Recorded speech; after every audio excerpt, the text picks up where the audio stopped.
എന്നും ഈ നെഗറ്റീവ് ചിന്തയും കൊണ്ടല്ലേ നമ്മൾ വന്നിരിക്കുന്നത് അല്ലേ? കാരണം ആൾക്കാരുടെ 98% പേരുടെ മനസ്സിൽ നെഗറ്റീവ് ചിന്തകളാണ് ഉള്ളത്. ഒന്ന് ചിന്തിച്ചു നോക്കിയേ. പോസിറ്റീവായിട്ട് ചിന്തിക്കണ ഏത് സമയവും പോസിറ്റീവായിട്ട് ചിന്തിക്കുന്നവരും അത് പ്രാവർത്തികമാക്കാൻ ശ്രമിക്കുന്നവരും കുറവാണ്. നമുക്ക് കിട്ടിയ സന്തോഷങ്ങളെല്ലാം നമ്മൾ മറന്നുപോയിട്ടാണ് നമ്മളിരിക്കുന്നത്. അധികം പേരും അതെ. നമുക്ക് എന്തോരം നമ്മുടെ ജീവിതത്തിൽ കഴിഞ്ഞ കാലത്തും ഇക്കാലത്തും ഒക്കെ ഒത്തിരി സന്തോഷങ്ങൾ നമ്മുടെ ജീവിതത്തിൽ ഉണ്ടായിട്ടുണ്ട്. പക്ഷെ നമുക്കത് ചിന്തിക്കാൻ സമയമില്ല. നമുക്ക് ഈ നെഗറ്റീവുകൾ മാത്രം ഇങ്ങനെ ചിന്തിച്ചു കൂട്ടാനാണ് നമുക്കിഷ്ടം. അതിൽ ജീവിക്കാനാണ്. കൂപമണ്ഡൂകം എന്ന് കേട്ടിട്ടില്ലേ? അതാണ് സംഭവം. നമ്മളിങ്ങനെ അതിനകത്ത് ഇങ്ങനെ കിടക്കും. നമുക്കൊന്ന് അതിൽ നിന്നൊരു മോചനം നേടാൻ നമ്മൾ ശ്രമിക്കണില്ല. അതുകൊണ്ട് പിന്നെ ആൾക്കാർ നെഗറ്റീവിനെ കുറിച്ച് ഇങ്ങനെ പറഞ്ഞുകൊണ്ടിരിക്കുന്നു. നമ്മൾ രക്ഷപ്പെടാനൊട്ട് ശ്രമിക്കുന്നുമില്ല. ഏതെങ്കിലും സമയത്ത് നമ്മുടെ മനസ്സിൽ നെഗറ്റീവ് ചിന്തകൾ വന്നിട്ടുണ്ടെങ്കിൽ നമ്മളത് പോസിറ്റീവ് ആക്കിയാൽ മതി. അത് കുറച്ച് നാൾ പ്രാക്ടീസ് ചെയ്ത് കഴിയുമ്പോൾ ഏത് കാര്യം 21 ദിവസം ചെയ്താൽ അത് നമ്മുടെ ശീലമായി മാറുമെന്നാണ് പറയുന്നത്. 21 ദിവസം നമ്മൾ ഒരു കണ്ണാടിയുടെ മുമ്പിൽ നിന്നോ അല്ലെങ്കിൽ നമ്മുടെ സ്വന്തം മനസ്സിനോടോ നെഗറ്റീവ് എന്തെങ്കിലും എൻ്റെ മനസ്സിലേക്ക് നെഗറ്റീവ് ഒന്നും വരണ്ട എന്നിങ്ങനെ ചിന്തിച്ച് നോക്കി നമുക്ക് മാറ്റിയെടുക്കാൻ പറ്റും. പക്ഷെ നമ്മൾ ചിന്തിക്കില്ല. നമുക്ക് എന്താണോ അങ്ങനെ ചിന്തിക്കാൻ പറ്റണില്ല. ചുമ്മാ പറയണതാ, ഇതിങ്ങനെ വെറുതെ പറയുന്ന അല്ല കേട്ടോ. ഇത് അനുഭവം കൊണ്ട് പറഞ്ഞു തരുന്നതാ. നമുക്ക് മാറ്റാൻ പറ്റും. നമ്മുടെ നെഗറ്റീവ് തോട്ടിനെ എല്ലാം എടുത്തു കളയാൻ പറ്റും. എന്നിട്ട് അത് പോസിറ്റീവ് ആക്കാൻ പറ്റും. നമ്മൾ ഭൂതകാലത്ത് ജീവിക്കാണ്ടിരുന്നാൽ മാത്രം മതി. കഴിഞ്ഞു പോയതിനകത്തുള്ള നല്ലതുകൾ നമ്മൾ ചിന്തിച്ച് നോക്കിയേ. ഒത്തിരി നല്ലത് നമ്മുടെ ജീവിതത്തിൽ, സന്തോഷമുള്ളതും രസകരമായതും ഒക്കെ നമ്മുടെ ജീവിതത്തിൽ നമുക്ക് ഗുണമുള്ളതും നമുക്ക് നല്ല ആലോചിക്കാൻ ഇഷ്ടമുള്ളതും ആയ കാര്യങ്ങൾ നമ്മുടെ ജീവിതത്തിൽ നടന്നിട്ടുണ്ടായിരിക്കും. പക്ഷേ നമ്മൾ ചിന്തിക്കില്ല. കഴിഞ്ഞതിനകത്തെ ഞങ്ങൾ നെഗറ്റീവ് മാത്രം നമ്മൾ എടുത്തുകൊണ്ടിരിക്കും. കഴിഞ്ഞ കാലത്തിൽ എന്തെങ്കിലും ദോഷങ്ങൾ വന്നിട്ടുണ്ടെങ്കിൽ അതല്ലേ നമ്മുടെ മനസ്സിലുള്ളൂ. കഴിഞ്ഞ കാലത്തിൽ എന്തെങ്കിലും നല്ലത് വന്നിട്ടുണ്ടെങ്കിൽ നമ്മൾ ചിന്തിക്കുന്നുണ്ടോ? അത് നമ്മൾ ആദ്യമേ തന്നെ മാറ്റുക. അല്ലാണ്ട് നമ്മൾ മറ്റുള്ളവർക്കൊന്നും ജീവിച്ചിട്ട് കാര്യമില്ലാന്നേ. അതുപോലെ കുറച്ച് ചിന്തിക്കുക, കൂടുതൽ പ്രവർത്തിക്കുക. അപ്പം നമ്മുടെ ജീവിതത്തിൽ മാറ്റം ഉണ്ടാവും. കുറച്ച് ചിന്തിക്കുക. ചുമ്മാ ആവശ്യമില്ലാണ്ട് ഓവർ തിങ്കിങ് എന്ന് കേട്ടിട്ടില്ലേ? അതിങ്ങനെ ആവശ്യമില്ലാണ്ട് ചിന്തിച്ച് നമ്മൾ നമ്മുടെ സമയവും നമ്മുടെ ആരോഗ്യവും നമ്മുടെ പ്രവൃത്തി ചെയ്യാനുള്ള ഇൻട്രസ്റ്റും ഒക്കെ കളയുകയാണ്. Over thinking. അനങ്ങാതെ ഇരിക്കുന്ന മനസ്സ് ഭൂതത്തിൻ്റെ ആലയമാണെന്ന് കേട്ടിട്ടില്ലേ? നമ്മൾ ചുമ്മാ കുറച്ചേരം ഇരുന്നിങ്ങനെ ചിന്തിച്ച് നോക്കിയാൽ നമ്മുടെ മനസ്സിലേക്ക് ദുഷ്ചിന്തകളായിരിക്കും കയറി വരുന്നത്. നമ്മൾ എവിടെയെങ്കിലും എൻഗേജ്ഡ് ആയിട്ട് ഇരുന്ന് നോക്കിയേ നമുക്ക് മനസ്സിലേക്ക് ഒരു അനാവശ്യമായൊരു ചിന്തയും നമ്മുടെ മനസ്സിലേക്ക് കയറി വരില്ല. അത് ഉറപ്പായ കാര്യമല്ലേ? നമ്മളൊന്ന് അങ്ങനെയൊക്കെ ഒന്ന് മാറ്റാൻ ശ്രമിച്ച് നോക്കിക്കേ. പറയുമ്പോൾ നിങ്ങൾ കളിപ്പിക്കാൻ അല്ലെങ്കിൽ ഇനിയൊന്നും എനിക്ക് പോടി അങ്ങനെയൊന്നും പറഞ്ഞിട്ട് കാര്യമില്ല. അങ്ങനെയൊക്കെ ചിലർ വന്നിരുന്ന് പറഞ്ഞേക്കാം. അങ്ങനെയൊന്നും ചിന്തിക്കണം. നിങ്ങൾ മാറാൻ ശ്രമിച്ച് നോക്കിക്കേ. നമുക്ക് മാറാൻ പറ്റുമെന്നേ. അതുകൊണ്ട് തന്നെയാണ് പറഞ്ഞു തരുന്നത്. നമ്മുടെ സ്വഭാവം നമുക്ക് മാറ്റാൻ പറ്റും. നമ്മൾ ഓർക്കും നമ്മളെ നമുക്ക് മാറ്റാൻ പറ്റുള്ളൂ. നമ്മുടെ ജനനത്തിനും മരണത്തിനും ഇടയ്ക്കുള്ള അതിനിടയ്ക്ക് നമ്മളെ നമുക്ക് മാറ്റാൻ പറ്റുള്ളൂ. നമുക്ക് മറ്റുള്ളവരെ മാറ്റാൻ പറ്റില്ല. അത് നമ്മൾ തീരുമാനിച്ചു വെച്ചേക്കുക. ഒരു മനുഷ്യനെ നമുക്ക് മാറ്റാൻ പറ്റില്ല. നമുക്ക് നമ്മളെ തന്നെ മാറ്റാൻ പറ്റുള്ളൂ. അത് നമ്മൾ മാറ്റുക. നമ്മൾ എന്തെങ്കിലും കാര്യങ്ങൾ ചെയ്യുമ്പോൾ അതിനകത്ത് നല്ല വശങ്ങൾ മാത്രം എടുക്കുക. ഒത്തിരി ചീത്ത വശങ്ങളും കാണും. അതേപോലെ എന്തെങ്കിലും പ്രവൃത്തി ചെയ്യാനെടുക്കുമ്പോൾ അത് ലക്ഷ്യത്തിലെത്താൻ വേണ്ടിയിട്ട് നമ്മൾ ശ്രമിക്കുക. അപ്പം നമ്മൾ വിജയിക്കും. അല്ലാണ്ട് നമുക്ക് ആ പ്രവൃത്തിക്കകത്തും ഒരു നെഗറ്റീവ് ഉണ്ടെന്നും പറഞ്ഞുകൊണ്ട് കിടക്കാണ്ടിരിക്കുക. അതെനിക്കൊന്നും പറഞ്ഞല്ല, മറ്റുള്ളവർക്ക് പറഞ്ഞാന്നും പറഞ്ഞുകൊണ്ടിരിക്കാണ്ടിരിക്കുക. നമുക്കതിനകത്ത് നിന്ന് എന്താണോ കിട്ടുന്നത് അത് നമ്മൾ തിരഞ്ഞെടുക്കുക. ജീവിതത്തിൽ എല്ലാവർക്കും സന്തോഷങ്ങളും ഉണ്ട്, ദുഃഖങ്ങളും വരും. അത് ജീവിതമായ അങ്ങനെയാണ്. അത് ചിന്തിക്കുക. ദുഃഖങ്ങളും ഉണ്ട്, സന്തോഷങ്ങളും ഉണ്ട്. അതിനകത്ത് സന്തോഷിക്കാനുള്ള ഭാഗങ്ങൾ മനസ്സിൽ ഓർത്തുകൊണ്ടിരിക്കുക. അല്ലാണ്ട് ദുഃഖങ്ങളിൽ കിടന്ന് കുഴികുത്തി അതിനകത്ത് വീണ് കിടന്നിട്ട് നല്ല ഒരു പ്രയോജനവുമില്ല. അതേപോലെ ചിന്തിക്കുമ്പോൾ നല്ല വ്യത്യസ്തമായ ചിന്തകൾ ചിന്തിക്കുക. എല്ലാ ചിന്തകളും ഒരുപോലെ ആയിരിക്കാണ്ടിരിക്കുക. നമ്മളെന്തെങ്കിലും തുടങ്ങാൻ ഉദ്ദേശിക്കുകയാണെങ്കിൽ ഒരു വ്യത്യസ്തമുള്ള സാധനങ്ങൾ തുടങ്ങുക. അതായത് നമ്മളിപ്പോൾ ഒരു ലക്ഷ്യം കൊണ്ട് ഒരു ഗോൾ സെറ്റ് ചെയ്തു എന്ന് വെച്ചു. ആ ഗോൾ സെറ്റ് ചെയ്യുമ്പോൾ നമുക്ക് വ്യത്യസ്തമായൊരു ഗോളാണ് സെറ്റ് ചെയ്യണമെങ്കിൽ നമ്മുടെ ജീവിതത്തിൽ വമ്പിച്ച വിജയം ഉണ്ടാകും. ഇന്നലെ ഞാൻ ഇട്ടില്ലേ ഒരു വീഡിയോ ലളിതമായിട്ട് ജീവിക്കുക എന്നുള്ള. നമ്മളൊന്ന് ചിന്തിച്ച് നോക്കിക്കേ. നമുക്കിങ്ങനെയുള്ള പഴയ സാധനങ്ങൾ നവ്യ നായർ പുള്ളിക്കാരിയുടെ സാരികളും എല്ലാം കൂടെ കച്ചവടം നടത്തി ആ പൈസ എന്തോ ചാരിറ്റിക്ക് വേണ്ടിയിട്ട് ഉപയോഗിച്ചു എന്ന് നമ്മൾ കേട്ടിട്ടുണ്ട്. എന്തുകൊണ്ട് നമുക്കായിക്കൂടാ?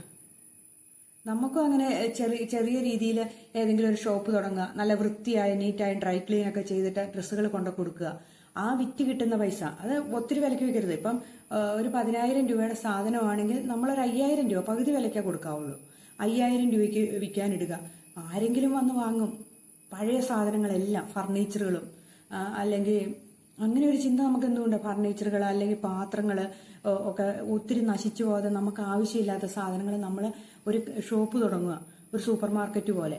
അതിനകത്ത് ഡ്രസ്സുകളും എല്ലാം വെച്ചേക്കുക. എന്നിട്ട് നമ്മൾ അതിന് വിറ്റ് കിട്ടുന്ന പൈസ അയാൾക്ക് കൊടുത്തേക്കുക. അതായത് ആ ഡ്രസ്സിന്റെ ആണെങ്കിൽ ഡ്രസ്സിന്റെ, അല്ലെങ്കിൽ പാത്രത്തിനാണെങ്കിൽ പാത്രത്തിന്റെ ഉടമസ്ഥർക്ക് കൊടുക്കുക. അതിനകത്തൊരു ചെറിയ തുക ഈ ഷോപ്പ് നടത്തുന്നവർക്ക് കൊടുക്കണം. കാരണം അവർക്ക് ആ കട നടത്തുന്നതിന്റെ വാടകയും കറണ്ട് ചാർജും എല്ലാം അതിനകത്ത് വരുമല്ലോ. അപ്പം അതനുസരിച്ചുള്ള ഒരു വിലയെ പറയാവുള്ളൂ. വിറ്റ് കിട്ടുന്നതിൽ ഒരു ഇത്ര പെർസെൻറ്റേജ് എന്നും പറഞ്ഞ് നമ്മളൊരു ബിസിനസ് തുടങ്ങി നോക്കിയേ. പഴയ ഫർണിച്ചറുകൾ എത്ര വീടുകളിൽ ഊണുമേശയും കസേരയെല്ലാം എടുത്തിട്ട് ദൂരെ കളയണമുണ്ട്. അത് നമുക്ക് ആവശ്യമുള്ളവർക്ക് കൊടുക്കുക. എന്നിട്ട് നമ്മളതിന് പൈസ നല്ല ചുമ്മാ കൊണ്ട് കൊടുക്കരുത്. അത് നല്ല ക്ലീനാക്കി വൃത്തിയാക്കി നീറ്റാക്കി ഡ്രസ്സാണേലും അങ്ങനെയൊക്കെ ഒരു ബിസിനസ്സൊക്കെ തുടങ്ങണമെന്ന്, വ്യത്യസ്തമായ ഒരു ബിസിനസ്സൊക്കെ തുടങ്ങണമെന്ന് ആലോചിച്ച് നോക്കിക്കേ. അപ്പം നമ്മുടെ ഈ നാട്ടിൽ വേസ്റ്റ് കുമിഞ്ഞു കൂടുന്നതും ഇല്ലാതെയാകും. നല്ലൊരു പോളിസിയാണെന്ന് എനിക്ക് തോന്നിയ കാര്യം ഞാൻ പറഞ്ഞതാട്ടോ. നമ്മളിപ്പോൾ തിരുവനന്തപുരത്തൊക്കെ ചാലക്കമ്പോളം, തിരുവനന്തപുരമാണോ, ഈ പുസ്തകങ്ങൾ, പഴയ പുസ്തകങ്ങൾ, അതെ അവിടെ ചെന്ന് ഏത് പുസ്തകവും നമുക്ക് കിട്ടും. എഞ്ചിനീയറിങ്ങിൻ്റെ വേണോ, മെഡിസിൻ്റെ വേണോ, എന്ത് ഒരേയിടത്തും കിട്ടാത്ത പുസ്തകങ്ങൾ അവിടെ കിട്ടും. പിന്നെ തമിഴ്നാട്ടിലൊരു സ്ഥലമുണ്ട്, ഒരു ഗ്രാമമല്ല, ഒരു ഗ്രാമത്തിലെ 5-6 പേരാണ്. അവർ ഫാമിലിയാണ്. അവരിങ്ങനെ തയ്ക്കുകയാണ് റോഡിന്റെ സൈഡിലിരുന്ന്.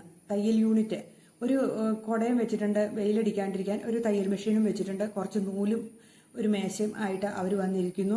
നമ്മൾ കൊണ്ട ചവിട്ടിയോ കീറിയ സാധനങ്ങളോ കൊണ്ട് കൊടുക്കുകയാണെങ്കിൽ അവർ തയ്ച്ചു തരുന്നു, അവർ പൈസ മേടിക്കുന്നു. അവർക്ക് കടയുടെ ചാർജില്ല.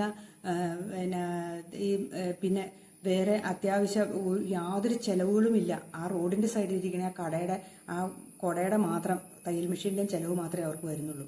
അവർക്കൊരു വരുമാനം. അത് നല്ല തിരക്കുമുണ്ട്. എനിക്ക് പക്ഷേ അതിൻ്റെ വീഡിയോ എടുക്കാൻ കഴിഞ്ഞില്ല. ഞാനപ്പോൾ യൂട്യൂബ് ചാനൽ തുടങ്ങണമെന്നൊന്നും ആലോചിച്ചില്ലായിരുന്നു. ആ സമയത്താണ്. നമുക്കങ്ങനെ തുടങ്ങാൻ പറ്റില്ലേ? എന്തിനാ നമുക്ക് മലയാളികൾക്കുണ്ട് എല്ലാ ആക്ഷേപവും. അതാ പറ്റുന്ന കുഴപ്പം. നമുക്ക് എന്തെങ്കിലും ചെയ്യണമെങ്കിൽ ഭയങ്കര നാണക്കേടാണ്. മറ്റുള്ളവരെന്ത് വിചാരിക്കും? മറ്റുള്ളവർ വിചാരിച്ചാൽ നമ്മൾ ജീവിക്കില്ല, ഉറപ്പായ കാര്യം. ഇതൊക്കെ വൈറലാണ് സംഭവങ്ങളാണ്. ആ നാട്ടിലെ ജനങ്ങൾ അവരൊരു ഫാമിലിയാണ്. ഇങ്ങനെ നിരന്നിരിക്കുക. ഒരു 1/2 കിലോമീറ്റർ ഇടവിട്ട് ഇങ്ങനെ ഇരിപ്പുണ്ട്.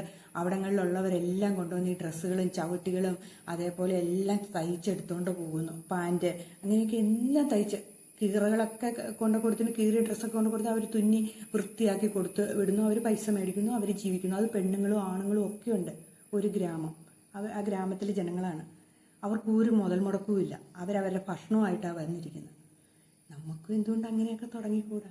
നിങ്ങളൊന്ന് ആലോചിച്ച് നോക്കിയേ. ചെയ്യാൻ പറ്റുന്ന കാര്യങ്ങളല്ലേ അതൊക്കെ. നമ്മൾ ചുമ്മാ ഇരുന്ന സമയം കളയല്ലേ. നമ്മുടെ കയ്യിൽ വരുമാനം ഉണ്ടാക്കാൻ നമ്മളിങ്ങനെ ഏതെങ്കിലുമൊക്കെ തുടങ്ങുക. നല്ല കാര്യങ്ങളാണ്.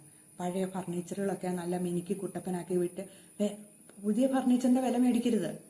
അങ്ങനെ തട്ടിപ്പ് നടത്തരുത്. പഴയതിന്റെ വിലയെ മേടിക്കാവുള്ളൂ.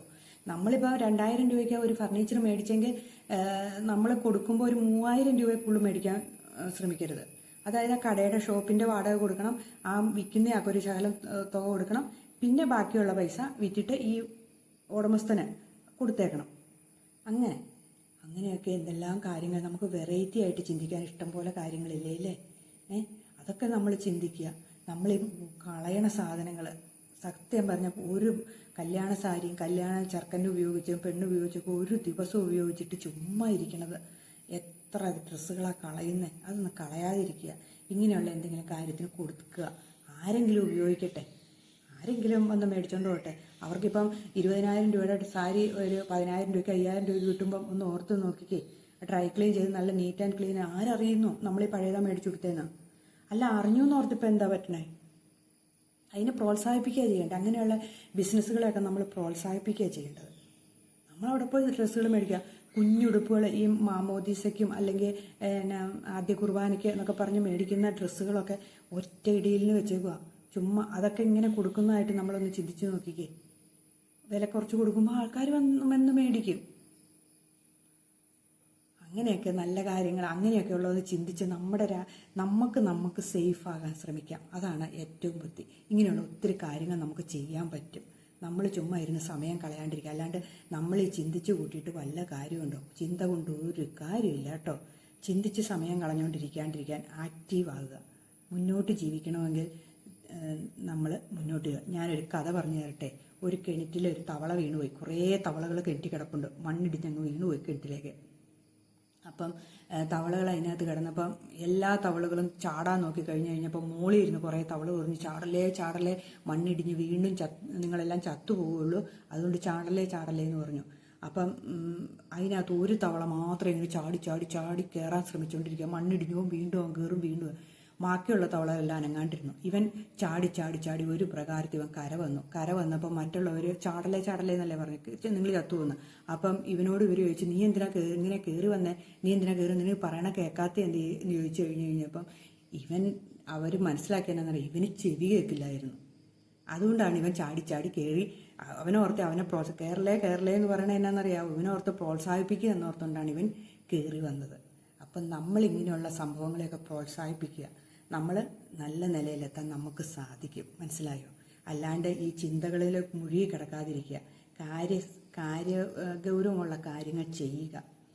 ഇതെല്ലാം ബിസിനസ്സാക്കാൻ നമുക്ക് സാധിക്കും. ഉറപ്പായ കാര്യം. എന്തും ബിസിനസ്സാക്കാൻ പറ്റും. അതിനകത്തുള്ള നല്ല വശങ്ങൾ മാത്രം എടുക്കുക, നല്ലത് മാത്രം ഇങ്ങെടുക്കുക. എന്നിട്ട് നമ്മൾ തുടങ്ങിക്കൂടുക. നമ്മളല്ലാണ്ട് മാറി നിൽക്കാണ്ടിരിക്കുക. നോ പറയാൻ നമ്മുടെ ചുറ്റും ആൾക്കാരുണ്ടായിരിക്കും, അതിനെ മൈൻഡ് ചെയ്യാണ്ടിരിക്കുക. ഓക്കെ, നിങ്ങൾക്കും ചെയ്യാൻ പറ്റില്ലേ? ഒന്ന് ചിന്തിച്ച് നോക്കിക്കേ.